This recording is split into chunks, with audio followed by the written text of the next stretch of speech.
In training, you always want to go into a training session with goals in mind. Okay, at any point, I should be able to look at you and ask you what are three things you're working on, and you should be able to tell me A, B, and C. Okay, if you just go into a session mindlessly and just roll around, you're not going to come out much better than when you started. But if you go into a session with a specific thing that you're working on every single time, whether it's guard passing as a whole or whether it's something very specific from half guard that you're working on, right?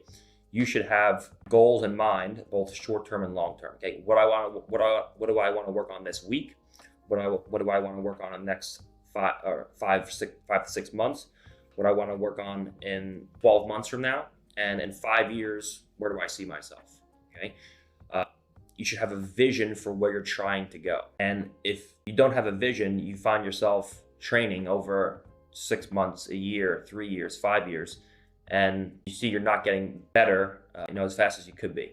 Whereas if you have a goal, if you go in there and you say, today I'm going to try to force a guy into a flattened out half guard and pass him more. Today I'm going to try to take a guy's back and trap a wrist in a certain way. If you're actively thinking about that, that's what's important. Okay, so you should have goals, and you should be able to go in every day and come out of the session a little bit better in one specific area than you were when you went into the session, versus just going in. And this is a great way too to not get bored of the sport. Okay? If you're just going to the same thing every single day, it's just like, every single day I just go in, I train, I roll hard. And after 5, 10, 15, 20, 25 years, that gets boring.